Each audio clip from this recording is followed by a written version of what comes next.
Welcome back to the deep dive. We have an absolutely massive stack of documents today, and I mean that literally and figuratively. It's a big one. It is. We are looking at a topic that is, on the surface, about civil engineering. But when you really peel back the layers, it's about survival. It's about the sheer audacity of humans looking at the ocean and saying, no, you stop here. It really is a story about the ultimate boundary. We are talking about the Delta Works in the Netherlands. The Delta working. Right. And to just call it a project feels like it's a disservice. This is more like a planetary modification. Well, I was reading through the intro material, and the accolade that really jumped out at me wasn't from a Dutch organization. Oh. It was from the American Society of Civil Engineers. They declared this one of the 7 wonders of the modern world. That is no small praise. I mean, that puts it in the league of the Panama Canal, the Golden Gate Bridge. The Empire State Building. Exactly. But here's the thing that struck me while reading. When you think of the Golden Gate Bridge, you think about connection, right? Getting from A to B. Yep. The Panama Canal, you think about commerce, cutting travel time. But the Delta Works, this feels existential. That is the perfect word for it. It's totally existential. The Netherlands is a geological oddity. It's the river delta for 3 massive European rivers, the Rhine, the Meuse, and the Scheldt. And a huge percentage of the land is below sea level. A huge percentage. Without these works, the country as we know it simply wouldn't exist. It would be a swamp or, just the bottom of the North Sea. So the mission statement in the source material, it's phrased in this very dry, bureaucratic way. But when you visualize it, it's wild. The goal was shortening the coastline. It sounds so abstract, doesn't it? It sounds like a supervillain plot. I shall shorten the coastline. But in this context, it's the primary defense strategy. Can you maybe walk us through the geometry of that? Why does shortening the line save the country? It's all about efficiency and exposure. So imagine the southwest of the Netherlands before these works began. It wasn't a solid block of land like we might see on a simplified map today. Not at all. It was a jagged, fractured collection of islands, deep estuaries, winding inlets. The sea didn't just touch the edge, it reached deep inland, wrapping around all these little islands. It's like the frayed edge of a piece of denim. That's a perfect analogy, and every single inch of that frayed edge had to be defended. We are talking about hundreds and hundreds of kilometers of old earthen dikes. That all needed constant monitoring, maintenance. Constant repair. If you have 700 kilometers of coastline, you have 700 kilometers of potential failure points. So the logic is just less coast, less danger. Precisely. The shortening concept is brutal efficiency. If you look at the map, you see these wide mouths where the estuaries open to the sea. Right. If you block those mouths, if you connect the islands at their outer edge, you effectively draw a straight line across the coast. Yeah. You seal the bathtub. And by doing that, you cut the coastline that needs defending by roughly 700 kilometers. Well, you trade hundreds of kilometers of winding, vulnerable, old-fashioned dikes for just a few kilometers of massive, high-tech fortified dams. That is the trade-off. You put all your eggs in a few very, very strong baskets. But this wasn't just a case of engineers getting bored and looking for a cool project. The sources make it crystal clear that there was a catalyst, a specific dark moment in history that forced all this to happen. The North Sea flood of 1953. The details in the reading were just harrowing. I think when people hear flood in a modern context, they think of a wet basement or maybe a river overbanking and ruining some carpet. This was a whole different ballgame, a catastrophe on a national scale. It was the perfect storm. Quite literally, you had a high spring tide combined with a severe windstorm over the North Sea. Just pushing all that water right into the funnel of the English Channel. Exactly, and straight at the Dutch coast. The water rose rapidly in the middle of the night. And the dikes weren't ready. The dikes were in terrible condition. You have to remember the context. This is 1953. Yep. The country was still recovering from World War II. During the war, maintenance had been, it was completely neglected, and you had the economic depression in the 30s before that. So the authorities knew, right? The reports were there. Oh, they knew. There were reports sitting on desks saying the dikes were insufficient, but indecision and the war just paralyzed them. That's the part that's so frustrating. The knowledge was there, the engineering reports were there, but they couldn't get the political will to act until after the disaster happened. It's a tragic recurring theme in infrastructure, isn't it? It is. Proactive prevention is politically difficult to sell. It costs money and nobody sees the benefit because, nothing happens. That is the benefit. Reactive reconstruction is politically mandatory. So the flood hits. Over 1,800 people lose their lives. Thousands of homes destroyed, livestock just wiped out, Yeah. and the mindset shifts overnight. It shifted from, we should probably fix this eventually, to never again. That became the national mantra. The Delta Works Commission was formed almost immediately. And their job wasn't just to patch the holes. No, it was to rethink the entire relationship between the land and the sea. And this brings us to the first major section of our deep dive, the mathematics of safety. Because I expected this to be a story about concrete and steel, but the Delta Commission started with philosophy and statistics. They did. They realized that the old way of thinking, just looking at history, was a trap. Before this, they would look at the highest flood level ever recorded, maybe add a few centimeters for a safety margin, and build the wall to that height. Which works right up until a storm comes along that's bigger than any you remember. Exactly. History is not a predictor of the future, especially with weather. The Commission needed a conceptual framework that looked forward. So they turned to probability. They turned to probability. And they introduced this concept of the delta norm. I spent some time looking at the maps and the notes about these dike rings. It's such a fascinating way to organize a country. Can you unpack that a bit? Yeah, so think of the Netherlands not as one single landmass, but as a series of separate watertight compartments. In the documents, these are called dike ring areas. Uh-huh. And each compartment is an area surrounded by a continuous line of primary sea defenses. It almost reminds me of the bulkheads on a ship. You know, if one compartment breaches, the water is contained there and the rest of the ship stays afloat. That is a very, very accurate analogy. But unlike a ship, these compartments are where millions of people live and work and sleep. Right. So the Commission identified the major areas that needed protection. And then, and this is the part of governance that is incredibly difficult, they had to decide how much protection each ring deserved. Deserved is such a heavy word when you're talking about human safety. It is, but it's the cold logic of econometrics. You cannot build walls to the moon. It's physically impossible and economically ruinous. So you have to define acceptable risk. You have to. And to do that, they performed a cost-benefit analysis. On one side of the equation is the cost of building and maintaining the dams. On the other side is the cost of a flood. And calculating the cost of a flood, I mean, it seems straightforward for things like buildings or cows. You could look up the market price. But the sources mentioned they included the loss of human life in the equation. They did. And this is where it gets uncomfortable. Yeah, I paused when I read that section. It feels taboo, almost immoral, to put a price tag on a human being. But the model needed a number to function. The source we have mentions data from 2008 where a human life was valued at 2.2 million. It sounds callous, I know. You were worth 2.2 million euros. But in public policy, if you don't have that number, you can't justify the investment. Also, If the loss of life is considered incalculable or infinite, then the budget to prevent it becomes undefined and nothing gets built. By quantifying the value of a life, however grim that feels, you can mathematically prove to the government that spending $5 billion on a dam is a bargain compared to the statistical cost of the lives it saves. so they ran these numbers, they cranked the handle on the calculator, and they came up with the delta norm. And I was surprised to see that the safety standards aren't uniform across the country. No. Not every Dutch citizen gets the same level of protection. No, they don't. And that is based on population density and economic impact. The highest standard is applied to the Randstad, the economic heart of the country in South Holland. That includes cities like Rotterdam, The Hague, Delft. And the source says the acceptable risk there is 1 in 10,000 years. Let's really look at that number. 1 in 10,000. It's huge. It is. Now, that doesn't mean a flood happens once every 10,000 years like a comet coming back. It means that in any given year, this year, next year, the year after, there is a 0.01% chance of the defenses failing. That is an incredibly high standard. I was trying to find a comparison. I think the standard for dike safety in places like New Orleans before Katrina was, what, 1 in 100? Significantly lower. Much, much lower. The Dutch standard is arguably the most rigorous in the world. And there's a specific reason for that, mentioned in the technical notes. It isn't just because there are a lot of people there. It's about warning time.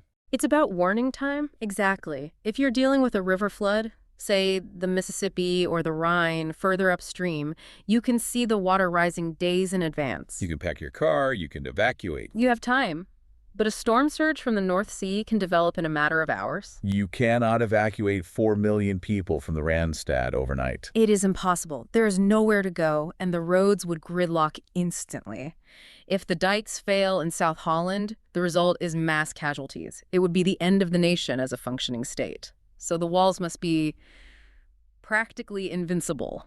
But then you look at other areas, and the risk is set at 1 in 4,000 years. Still very safe, but, not quite as safe. Right. And for river flooding, it's even lower, 1 in 12,250 years. And that river flooding distinction is interesting. The source material points out a crucial difference: salinity. Yes. River water is fresh water. Why does the salt content matter for the safety standard? I mean, water is water when it's in your living room. True, but for the recovery of the nation, it matters immensely.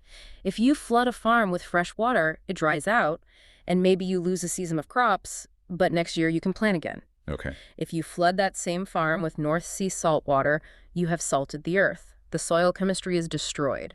Nothing grows there for years, perhaps decades. So the economic damage is exponentially higher. Exactly. And so the protection against it must be higher. So the delta works aren't just a physical barrier, they're a manifestation of a statistical model. A calculated gamble where the odds are heavily stacked in our favor, but it's still a gamble. Engineering is always a gamble against nature. The Dutch just calculated the odds better than anyone else. And decided 0.01% was the only number they could sleep with at night. Pretty much, yeah. Okay, so they have the math, they have the delta norm, they have the budget. Now they have to actually build the things. And this is where the story shifts from a spreadsheet to a construction site. And the engineering evolution here is wild. It really is. Because the original plan did not survive contact with reality. The first idea in the 1950s seemed pretty blunt. It was the closed coast policy. Just close the holes. Right. The engineers looked at the map and said, we have these big estuaries, the Oosterschelde, the Gravelingen, and so on. Let's just build solid dams across the mouths. From a purely hydraulic perspective, that makes sense. A solid dam is the strongest dam. No moving parts, just a mountain of sand and concrete. It is. And for several of the smaller inlets, that's exactly what they did. They created freshwater lakes behind the dams. But when they got to the Oosterschelde, the Eastern Schelde, the plan hit a wall. And the wall wasn't water. The wall was people. The source details a major conflict here. By the late 60s and early 70s, the world was changing. The environmental movement was starting to wake up. And the Oosterschelde wasn't just a threat, it was a treasure. It was this unique tidal ecosystem teeming with life. Shellfish, lobsters, seals, unique birds. And it was a home of the Dutch oyster and mussel industry. Critically, yes. I can imagine the fishermen weren't exactly thrilled about the idea of turning their tidal farm into a stagnant freshwater lake. They were furious. And they were joined by environmentalists and scientists who argued that you can't just destroy a unique marine environment in the name of safety. There had to be another way. This feels like a pivotal moment. Usually in these massive state projects, the steamroller just keeps moving. Sorry about your oysters, but we're building a dam. But here, the government actually blinked. They didn't just blink, they pivoted. Parliament intervened. They amended the plan and demanded a solution that provided the safety of the delta norm but preserved the tidal environment. Which sounds impossible. Keep the water out, but also let the water in. It was a total engineering paradox. Build me a wall that isn't a wall. And the solution they came up with is the Oosterscheldekering, the storm surge barrier. The description of this thing is just mind-boggling. The sources call it a semi-permeable dam. So imagine a series of colossal concrete pillars, some the size of cathedrals, dropped into the mouth of the estuary. The scale is just hard to convey. These pillars are 30, 40 meters high. Wow. And between these pillars, they hung massive steel sliding gates. So they're like valves, giant valves. Exactly. Under normal conditions, which is 99% of the time, the gates are lifted up high above the water. So the tide flows in and out. The tide flows in, the tide flows out, the oysters are happy, the water remains salty, the seals can swim through, the ecosystem is preserved. But when the weather turns, when a storm approaches and the water level is predicted to rise 3 meters above the mean, the buttons are pushed. And the gates drop. Massive hydraulic cylinders push these steel walls down, and in roughly an hour, the open estuary becomes a solid dam. The North Sea is locked out. That is incredibly cool. It's active defense. It's not a passive wall. It's a machine. A very, very expensive machine. The source notes that this change in plan from a solid dam to a storm surge barrier doubled or tripled the cost of that section and extended the timeline by years. But it proved that safety and ecology could technically coexist if you have enough money and ingenuity. If you have enough money, yes. Because remember, by not closing the estuary permanently, they created another problem. Since the tide still comes in every day, the dikes behind the barrier further inland were still exposed to the daily tidal water, so they had to strengthen hundreds of kilometers of those inner dikes anyway. Was that a shortcut? Not at all. It was the scenic, expensive, technically difficult route, but it saved the ecosystem. There's another example of this engineering colliding with reality in the notes, the Rotterdam Challenge. This one seems even more complex because you're dealing with a major city. The Maaslankering. This is perhaps even more visually striking than the Oosterschelde barrier. The problem here was the Nieuwe Waterweg, the shipping channel. Yes. Rotterdam is one of the biggest ports in the world. It is the gateway to Europe. You cannot dam the entrance to the port. You'd kill the economy immediately. Ships need to come and go 2004/7. But you still have to protect the millions of people living behind it. Correct. So the traditional solution would be to heighten the dikes along the river running through the city. Just make the walls taller. But the source says that would have required demolishing historic parts of Rotterdam and other towns. Imagine telling a city like Rotterdam, which was already flattened in World War II, that you need to bulldoze their historic center again to build a higher wall. It was socially unacceptable. The public pressure was immense. So once again, they had to invent a new solution. They couldn't build up because of the buildings, and they couldn't build across because of the ships. So they built arms. The Maaslankering, looking at the diagram here, it looks like two curved floating gates resting in docks on either side of the river. Think of two massive Eiffel Towers laid on their sides, curved to fit the river. They're just resting in dry docks on the banks. The river stays wide open for ships. Okay. But when the storm comes, they flood the docks, the gates float, and they swing out into the river like a pair of embracing arms. And they meet in the middle? They meet in the middle, they lock together, and then, this is the genius part, they flood the hollow chambers inside the gates themselves with water. Ah, so they become heavy. They become incredibly heavy and sink to the bottom, anchoring themselves into the riverbed. A sunken steel wall. It is the largest moving object on Earth, by some definitions. Specifically, the ball and socket joints that allow the gates to pivot. They're the largest ball joints in the world. Each one is 10 meters in diameter. A ball joint the size of a house. A ball joint made of high-grade steel that has to be smooth enough to rotate, but strong enough to hold back the entire North Sea pushing against the arm. The engineering precision is just staggering. And it was completed in 1997. The sources say that this marked the end of the Delta Works. Technically, yes. The Maaslankering was the final piece of the original puzzle. The Queen presided over the opening. It was mission accomplished. But mission accomplished is always a dangerous phrase, isn't it? Always. Because as we look at the later documents, it becomes clear that finished is a very relative term. Absolutely. Finished just means the concrete is dry. It doesn't mean the problem is gone. And before we talk about the future, we have to look at the hangover of the past. We talked about how the Oosterschelde was saved, but the sources are very honest that not everything went that smoothly. Right. The projects designed in the 1950s and 60s, the solid dams we mentioned earlier, the source explicitly states that ecological effects were barely taken into consideration back then. It was a different era. Nature was something to be conquered, not consulted. When you block those other estuaries, you stop the tide, you take a dynamic, flowing marine environment and turn it into a stagnant freshwater bucket. The text mentions the transition is abrupt. It's catastrophic for the existing life. The salt-loving plants die immediately. The fish that need to migrate are blocked. The birds that feed on the tidal flats lose their food source because the flats no longer dry out. And there was a water quality issue too, wasn't there? A big one. Rivers carry sediment and, unfortunately, pollution. In an open system, the tide flushes that out to sea. In a closed system, it settles at the bottom. So you get this buildup of polluted sludge. You get sludge, the water can become toxic with algae blooms, it can turn into a dead zone. So they solved the quantity problem, keeping the ocean out, Yeah. but created a quality problem. Exactly. And facing that reality led to a major paradigm shift. If you look at the documents from post-2008, the philosophy is completely different. They call it building with nature. It sounds like a marketing slogan, I know, but it's a profound change in engineering strategy. How does it differ from the old concrete wall approach? The old approach is static defense. Build a line, hold the line. Concrete, steel, asphalt. Building with nature is dynamic defense.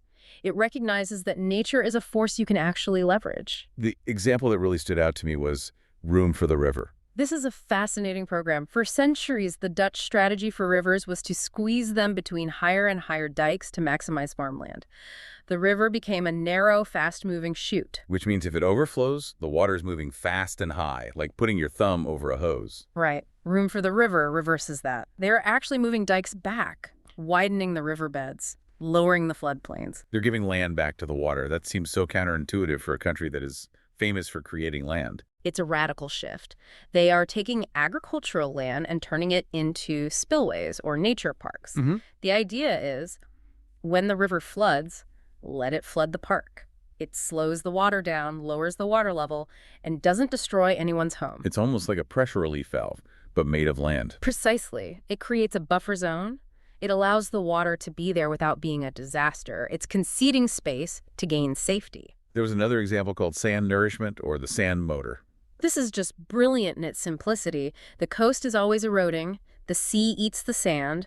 The old way to fix it was to put down concrete blocks or plant heavy grass to lock the dunes in place. Or make the dunes rigid. But rigid things break, and they stop the natural cycle of sand replenishment. So now with the sand motor, they dredge up millions of cubic meters of sand from the deep sea and dump it in a massive peninsula off the coast. A strategic sand pile. And then they do nothing. They just walk away. They let the wind and the currents distribute that sand along the coast over the next 20 years. So the forces of nature do the construction work for you.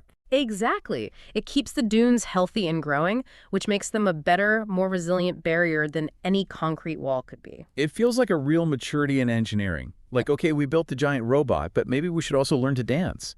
That's a poetic way to put it. It's recognizing that the ecosystem is a layer of defense, not just an obstacle to be paved over. I do want to pivot to the financials because wonder of the modern world doesn't come cheap. And the numbers here are staggering, even before you adjust for inflation. It's a classic case of project creep, both in scope and in cost. In 1958, the original estimate was 3.3 billion guilders. Which, for a small country just recovering from a war, is an enormous amount of money. It was 20% of the national GDP at the time. Imagine the United States today deciding to build a project that cost $4 or $5 trillion. That's the level of national commitment we're talking about. And that was just the estimate. By the time it was finished in 1997, the cost was 8.2 billion guilders. A 2012 estimate put the total investment at around 13 billion US dollars. Where did all that money come from? I saw a mention of the Marshall Plan. The post-war U.S. aid was significant. About 400 million guilders helped to kickstart the recovery that made this possible. But there's a twist in the funding story that I find fascinating. Oh. A crucial funding source came from the ground itself. The Groningen gas field. Exactly. In the late 50s and early 60s, the Netherlands discovered a massive natural gas bubble in the north. The revenue from that gas, that aardgasbatten, was an incredible windfall for the state. There's a bit of irony there, isn't there? A massive irony. Using fossil fuels to pay for the defense against rising seas, which are caused by Fossil fuels. It's a complex feedback loop, certainly.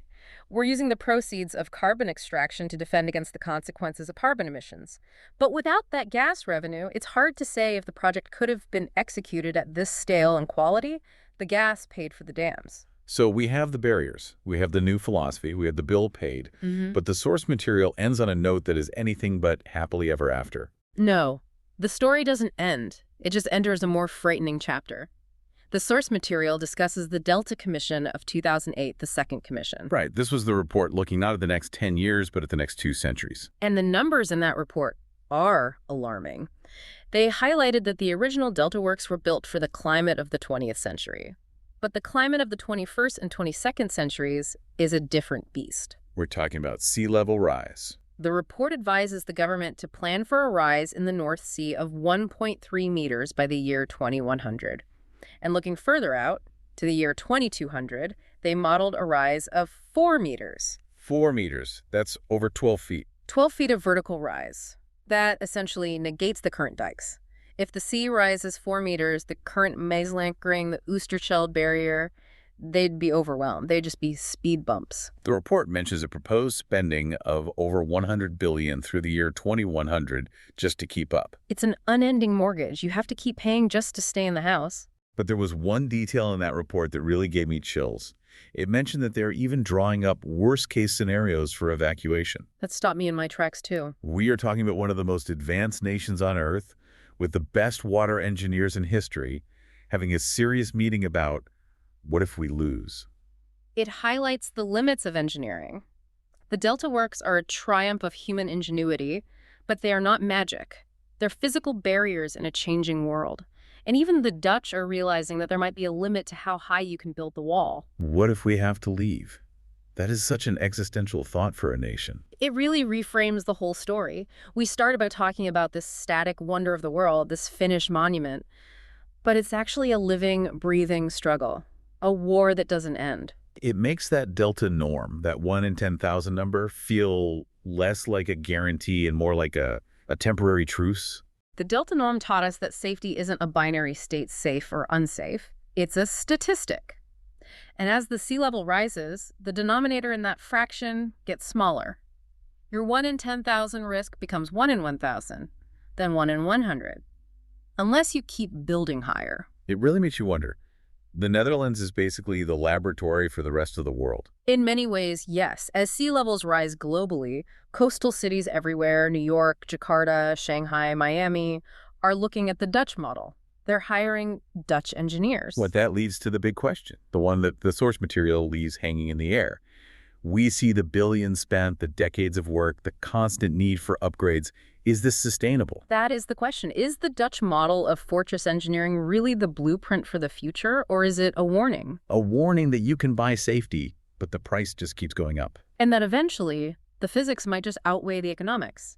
Eventually, the water always wins. It's a sobering thought to end on, but a really important one. The Delta works are a miracle, but even miracles need maintenance. And adaptation. And a lot of sand. And a lot of sand. Well, that wraps up our deep dive into the Delta works. From the 1 in 10,000 year risks to the massive robot arms of Rotterdam, there is a lot to chew on. Indeed. Thanks for listening. We'll see you on the next deep dive.